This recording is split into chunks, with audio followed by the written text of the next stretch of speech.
কোনো প্রত্যাশা করি না। আমি চাই যেটা আমার ব্যক্তিগত ডিজায়ার সবসময়, যে জেলা প্রশাসনের কাজ জেলা প্রশাসন করবে, পুলিশ প্রশাসনের কাজ করবে। আমাদের প্রত্যেকের উদ্দেশ্য কিন্তু একটা, সেটা হলো মানুষের জন্য কাজ করা, জনসেবা করা, জনসাধারণকে স্বস্তিতে রাখা। আচ্ছা, একটা ত্বকী হত্যার বিচার নিয়ে আপনি অনেক সোচ্চার এবং সারা দেশবাসী সোচ্চার। সেই বিচারটার ক্ষেত্রে আমরা জানি সিটি কর্পোরেশনের সত্যিকার অর্থে আইনে কোনো ভূমিকা নাই, কিন্তু আপনি তো শুধু সিটি কর্পোরেশনের মেয়রই না, আপনি তো জননির্বাচিত প্রতিনিধি, আপনি এটা নিয়ে আন্দোলন সংগ্রামও করেছেন। সেই বিচারটা আদৌ হবে আপনি আশাবাদী? অবশ্যই হবে, কেন হবে না? আপনি দেখেন এই বিচারের কত প্রধান বাধাটা আসলে কি? না, আসলে বিচার তো অনেকখানি এগিয়েছে, এবং এখন চার্জশিট দেওয়া শুধু বাকি।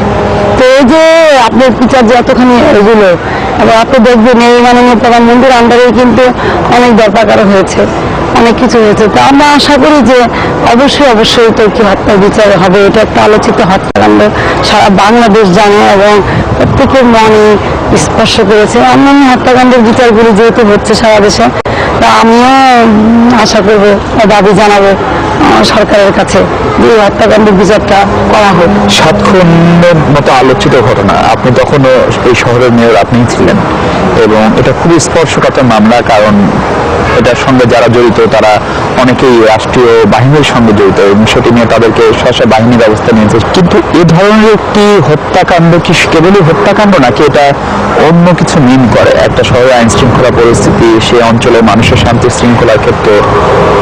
না, আসলে আমরা যদি 7 মার্ডারের কথা বলি, তাহলে কিন্তু তার ব্যাকগ্রাউন্ডে অনেক কিছুই আছে। এটা আসলে এরকম এক কথা শেষ করা যাবে না যে ওই শহরে শুধু আইন শৃঙ্খলার অবনতি, তা না। এটা দীর্ঘদিনের একটা ব্যক্তির রেশারেশি ছিল। আসলে কিন্তু 7 মার্ডারটা যে কোনো কারণে হোক 7 জন হয়ে গিয়েছে, 2 ব্যক্তির একটা রেশারেশি ছিল, এবং এই বিহাইন্ডে আরো অনেক কারণ ছিল, সেটা অনেকেই জানে। এগুলি আসলে পুনরাবৃত্তি করে কোনো লাভও নাই। বিচার কিন্তু হচ্ছে। হ্যাঁ, আমার কাউন্সিলর প্যানেল মেয়র নজরুল এটার সাথে জড়িত, ওকে মারা হয়েছে, এবং তাকে কেন্দ্র করে তার সাথে আরো 6 জন 5 জনকে তারই আপনার কর্মী ছিল, এবং তারা সকলেই আমার আওয়ামী লীগ কর্মী ছিলেন, আমার নেতা ছিলেন। স্বপন নামে একটা ছিল, উদীয়মান আপনার যুবলীগ নেতা ছিল, আরো অন্যরা ছিল, আর আমাদের চন্দন সরকার যিনি লয়ার ছিলেন। তো সবকিছু মিলিয়ে আমি বলবো এটা একটা স্যাড, এবং এটা মানে আনওয়ান্টেড একটা ঘটনা ঘটে গিয়েছে, যেটা তাদের দীর্ঘদিন নিরসন এবং নজরুলের দীর্ঘদিনের একটা রেশারেশি জ্যাব হিসাবে এই কাজটি করেছে, যেটা কারো কাম্য ছিল না। এটার ব্যাকগ্রাউন্ডে আমি বলবো যে অনেক কিছু কাজ করেছে। এটা বলাটা আসলে এই যে আপনি কর্পোরেশনের অভিভাবক হিসেবে বা শহরের অভিভাবক হিসেবে 2 জন নেতা, আপনারই নেতা তারা, বা আপনাদেরই নেতা, আওয়ামী লীগেরই নেতা, তাদের দায়ভার কি এখানকার অন্যান্য আওয়ামী লীগের শীর্ষ নেতা যারা নির্বাচিত, তারা কি আপনারা এড়াতে পারেন?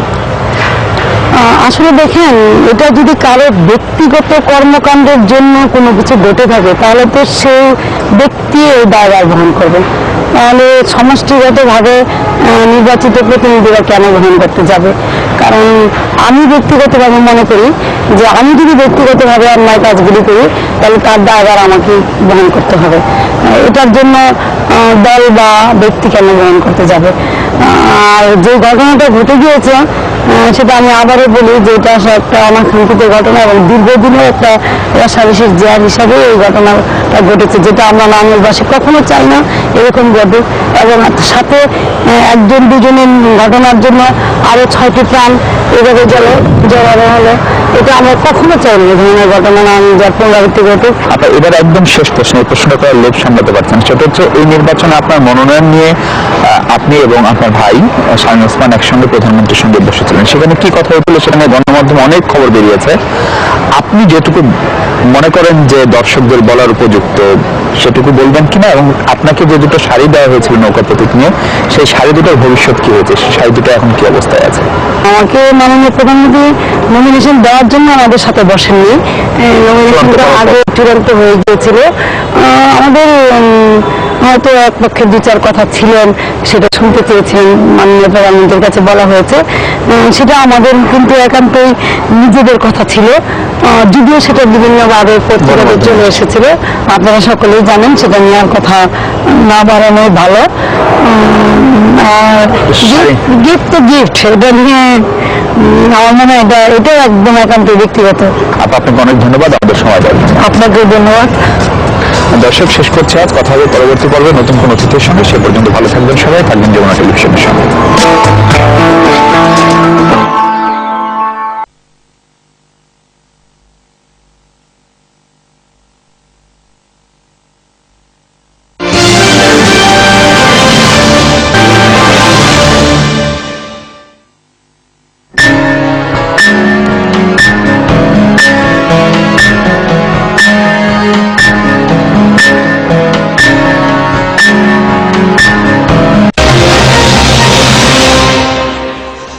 আমন্ত্রণ দুপুরে বাংলাদেশের শুরুতে দেখে নেব এখনকার প্রধান শিরোনাম।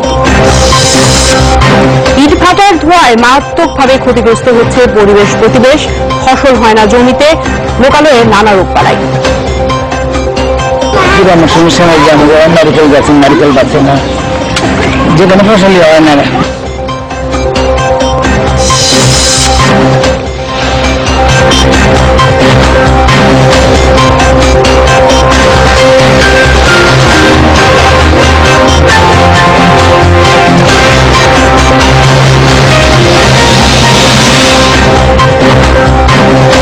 দেখছিলেন প্রধান শিরোনামকে। এছাড়াও দেশ বিদেশে আরো খবর থাকছে দুপুরে বাংলাদেশে। 2 ঘন্টায় আপনাদের সাথে থাকছি আমি টুম্পা হাসান। এরপরে যাচ্ছি প্রধান খবরটি বিস্তারিততে। গাছে ফল নেই, জলাশয়ে নেই মাছ, আছে কচুরিপানা, নেই তার ফুল। আরো ধুলোবালির সঙ্গে মিশে আসা কার্বন, সালফার ও গ্যাসে নানা রোগ বালাই তো আছে। সনাতন পদ্ধতি ছেড়ে আধুনিক পদ্ধতির ইটভাটা বানানোর পরও সারা দেশে ইটভাটার আশপাশে এলাকায় থাকা লোকালয়ের এখন এমন অবস্থা। সঙ্গে যোগ হয়েছে টায়ার পোড়ানোর কিছু অবৈধ কারখানাও। 2 পর্বের ধারাবাহিকে সহকর্মী আকলাকুস সাফা তুলে এনেছেন সেখানকার বাস্তব চিত্র। ছবি তুলেছেন কাজী ফখরুল। সরকার বলে দেশে ইটভাটা আছে ৬,৯০৩টি। বাস্তবে এ সংখ্যা আরো বেশি। সেসবে পোড়ানো কয়লা আর কাঠ থেকে বছরে ৪৭,৫০,০০০ টন গ্রিন হাউস গ্যাস মিশে যাচ্ছে বাতাসে। সবচেয়ে ভয়াবহ অবস্থা আশুলিয়া এলাকার। বৈধ অবৈধ ইটভাটার অভাব নেই, পাশেই অসংখ্য আবাসিক এলাকা। ভাটার বিষাক্ত ধোঁয়ায় নাভিশ্বাস মানুষের। যে ধোঁয়া দেখেন চতুর্পাশে যে ধোঁয়া চলতেছে, নিঃশ্বাস নেয় কি করে মানুষ? ধোঁয়া ঘরে ঢোকের ভিতরে, আর এটা তো একটা ভাইরাস এক ধরনের। এটা কথা ছিল আধুনিক প্রযুক্তির ইটভাটায় ক্ষতি নেই, আইন করে সেটাই চালু করা হলো, কিন্তু কাজের কাজ আর হয়নি। অনেক ক্ষতি হয়, কিরকম? যে ধোয়া নোয়াই এখন আপনাকে ফিরে যে ইটার খোলা জেমনি দিচ্ছে, কাপড় চোপড়ে যে কালিমিলি সামাতে পরে। এখানে ফসল হয় না বহু বছর, গাছগাছালির তো দেখাই নেই। 2-1টি গাছের ডাব থাকলেও সেগুলোতে পানি হয় না। বাতাসে মিশে আসা ধুলোবালির সঙ্গে রাসায়নিকের প্রভাবে রোগবালাই এসব এলাকার মানুষের নিত্য সঙ্গী। পুরানো সমস্যা হয় যে আমাদের নারিকেল গাছে নারিকেল পাচ্ছে না, যে কোনো ফসলই হয় না। এটা খোলা মেরে ফেলা দিল, দেশে কিচ্ছু এইবার দেয় না ফসল মসল। গাছ গাছলি টিন 1 বছর 5 বছরে জইলে শেষ হয়ে যায় টিন গিলি। ইট তৈরির মাটি সংগ্রহ করতে গিয়ে উর্বর জমির উপরের অংশ কেটে ফেলছে ভাটাগুলো। আগে খেলাধুলা করতে কোন জায়গায়? এইখানে। এখন এখন করতে পারি না, কেন? ওই যে ইট বাটাল কেন তাদের মাটি মুটি বিক্রি করতেছে মাঠটার লিগে, কিন্তু আমাদের জমি টুমি নাই। ভাটা এলাকার আশপাশে দেখা মিলছে এমনই ছোট ছোট টায়ার কারখানা। পুরনো টায়ার পুড়িয়ে তেল বের করা হয় সেখানে। ধোঁয়ার জন্য খুবই ক্ষতি লাগে আর আমাদের যদি বাচ্চাদের সবচেয়ে ক্ষতি বেশি। ঘরের দরজা জানলা বন্ধ করলে সেখানেও থাকা যায় না, এত দুর্গন্ধ। টায়ার যে পুড়তেছে, আমরা গ্রামে থাকতে পারি না, এত গন্ধ। এখন বললে এরা কিছু শুনে না। বিষাক্ত গ্যাস আর ধুলোবালি ছড়িয়ে যাচ্ছে আশপাশের আবাসিক এলাকাগুলোতে। খালি চোখেই তার প্রমাণ মেলে। মাত্র 1 ঘন্টা আগে রেখে যাওয়া ধবধবে সাদা এই কাগজটির এখনকার অবস্থা দেখুন। তার মানে কেউ যদি ভেবে থাকেন এসবের প্রভাব দীর্ঘমেয়াদী, সেটা বড় ভুল। প্রতিনিয়ত নিঃশ্বাসের সঙ্গে এসবই গিলছেন আশপাশের মানুষজন। একই সঙ্গে নষ্ট হচ্ছে জীববৈচিত্র্য। শ্বাসকষ্ট জনিত যে সমস্যাগুলো, বিশেষ করে শীতকালে নভেম্বর থেকে মে মাস পর্যন্ত বা লেট এপ্রিল পর্যন্ত বাতাসের অবস্থাটা আমাদের বড় বড় শহর, যেমন ঢাকা শহরের চতুর্দিকে, নারায়ণগঞ্জ, গাজীপুর, এই জায়গাগুলোর ক্ষেত্রে বড় ধরনের একটা প্রভাব হলো ইটভাটার।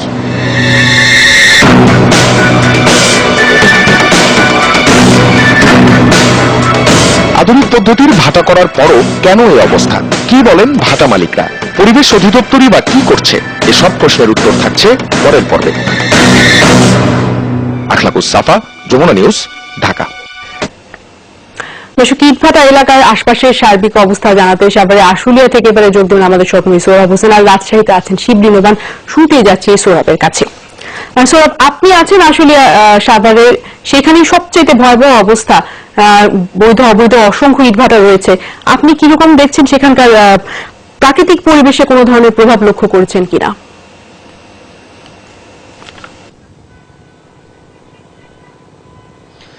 অবশ্যই টুম্পা, প্রাকৃতিক পরিবেশে তো অবশ্যই প্রভাব আমরা লক্ষ্য করছি। আমি এই মুহূর্তে কিন্তু একটি ফসলি জমির উপর দাঁড়িয়ে আছি। আপনি হয়তোবা দেখলেই বুঝতে পারবেন যে আমার আশেপাশে চারিদিকে কিন্তু ইটের ভাটা এবং মাঝে মাঝে দু একটি ফসলি জমি লক্ষ্য করা যাচ্ছে এবং বিস্তীর্ণ বেশ অনেকাংশ জুড়ে ফসলি জমি কিন্তু পড়ে থাকছে। কি কারণে পড়ে থাকছে, আমরা কিন্তু দু একজন কৃষকের সাথে আমরা কথা বলছিলাম। তারা যেটি বলছেন সেটি হচ্ছে যে দীর্ঘদিন ধরে কিন্তু এই জমিগুলোতে ফসলের খুব একটা ফলন পাচ্ছে না, যার কারণে কিন্তু জমিগুলো পড়ে আছে।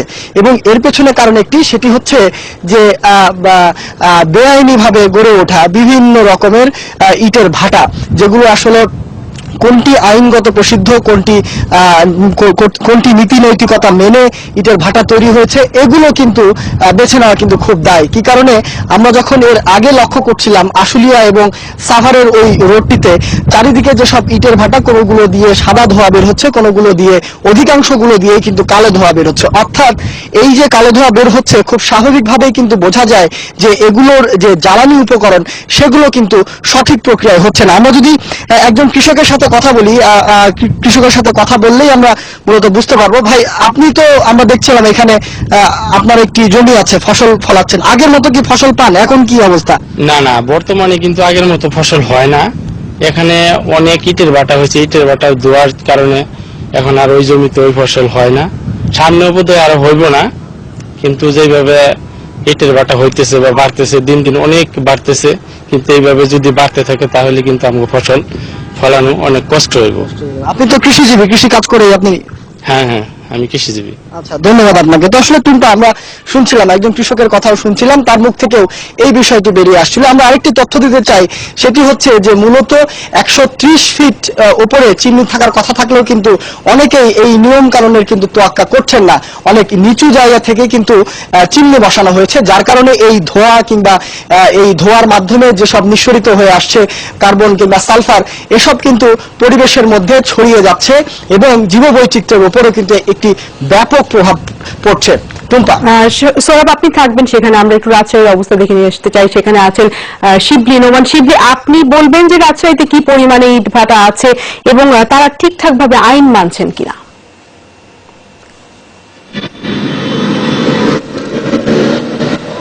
টুম্পা, একদমই ঠিকঠাক ভাবে সবাই আইন মানছে এটা মোটেই বলা যাবে না।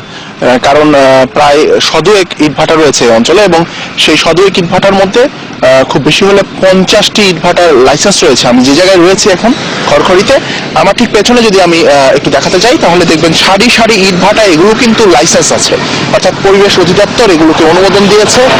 উঁচু চিমনি এবং আনুষঙ্গিক আরো কিছু, যেগুলো আধুনিক পদ্ধতিতে তারা বলছেন যে তারা ইট পোড়াচ্ছেন, সুতরাং তাদেরকে অনুমতি দিয়েছে। কিন্তু এই ইটভাটাগুলো ঠিক খুব কাছাকাছি। আইনে বলা হয়েছে 2013 সালে যে আইনটি, সেটিতে বলা হয়েছে কিন্তু যে 3 থেকে 4 কিলোমিটার ফসলি জমি অথবা বসতি, এগুলোর মধ্যে ইট ভাটা থাকা যাবে না। কিন্তু এই যে অনুমোদিত যে ইট ভাটা বলা হচ্ছে, সেটির পাশেই ঠিক দেখবেন যে ফসলি জমি রয়েছে, ফলের বাগান রয়েছে, জলাশয় রয়েছে এবং বসতি রয়েছে খুবই কাছে। ফলে এই ইট ভাটাগুলো কিন্তু অনুমোদিত হওয়ার পরেও যে বিরূপ প্রতিক্রিয়া পরিবেশ এবং প্রতিবেশের উপরে, সেটি কিন্তু পড়ছে। এবং এটি নিয়ে পরিবেশ অধিদপ্তর আসলে ঠিক কতটা কি করছে সেটি কিন্তু এখনো পর্যন্ত স্পষ্ট নয়, কারণ যেহেতু বছরের পর বছর ধরে এই ইট ভাটাগুলো চলে আসছে। আর এটি হচ্ছে যে নিবন্ধিত যে অনুমোদিত ইট ভাটার অবস্থান, বুঝতে পারছেন যে ইট ভাটাগুলোর অনুমোদন নেই, সেগুলোর অবস্থা কিন্তু আরো খারাপ। শিবলি, আমরা একটু সৌরভের কাছে আবারও যেতে চাই। সৌরভ, আপনি বলছিলেন যে দীর্ঘদিন জমিগুলো পড়ে আছে, সেখানে ফসল হচ্ছে না। স্থানীয়রা আসলে কি বলছেন এই বিষয়ে? পরিবেশ রক্ষায় প্রশাসনের কোনো ভূমিকা আপনার চোখে পড়েছে কিনা?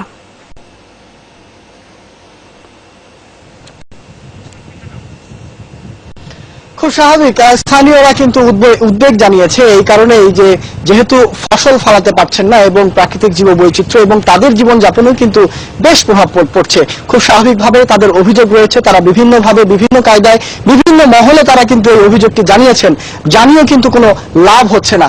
বরং এই যে বিভিন্ন ধরনের জমিগুলো যেগুলো রয়েছে সেগুলো লিজ নিয়ে কিন্তু প্রভাবশালীরা কিন্তু ইটের ভাটা তৈরি করে যাচ্ছেন, বিভিন্ন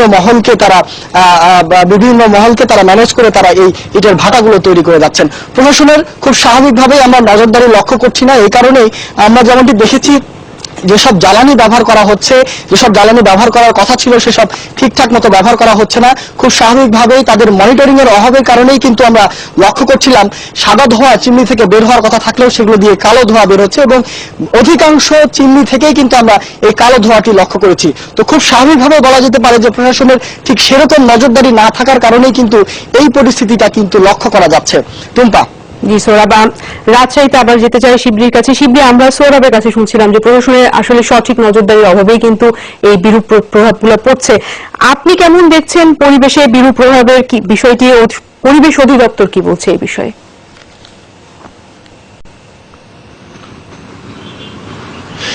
হ্যাঁ টুম্পা, আমি একটু আগেই জানিয়েছিলাম যেরকম এবং সোহরাব সহকর্মী আমার উনিও যেরকম জানাচ্ছিলেন, আসলে পরিবেশ অধিদপ্তরের দৃশ্যমান যে অভিযান, সেই অভিযানগুলো কিন্তু এখানে আমরা দেখছি না। বরঞ্চ যে বিষয়টি আমি আরেকটু দেখাতে চাই যে ঠিক আমার যেখানে দাঁড়িয়ে রয়েছি তার খুব কাছে কিন্তু যেহেতু ইটভাটা এবং এটিও কিন্তু অনুমোদিত ইটভাটা, এখন দেখবেন যে কচুরিপানা রয়েছে, কচুরিপানা পানির উপরে এবং কচুরিপানার উপরে যে আস্তরণটি একদম লাল একটি রং ধারণ করেছে, এই ইটভাটার ধোঁয়াগুলো কিন্তু এখানে আসছে।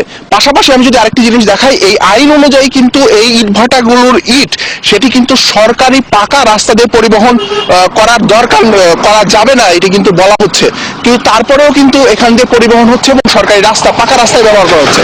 কিন্তু পরিবেশ অধিদপ্তর কিন্তু এইসবের বিরুদ্ধে কোনো কার্যকর অভিযান পরিচালনা করছেন না, যে কারণে কিন্তু এই ইটভাটাগুলোর এই পরিস্থিতি। টুম্পা।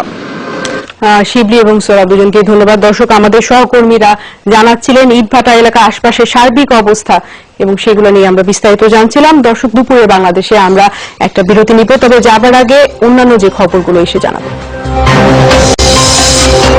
মূলধন ঘাটতি আর ঋণ অনিয়ম সহ নানা সংকটে কমার্স ব্যাংক পরিচালনা পর্ষদ ফেলে সাজাতে যায় অর্থ মন্ত্রণালয়, প্রত্যাহার হতে পারে সরকারি শেয়ার। দ্বিতীয় টেস্ট খেলতে বাংলাদেশ দল এখন ক্রাইস্টচার্চে ইনজুরির কারণে অনিশ্চিত মুশফিক ও ইমরুল। ব্যথা আছে, এখন স্টিল ব্যথা আছে। আমাদের যে ফিজিও আছে ওর সাথে ডিসকাস করে তারপর ডিসিশন নেব।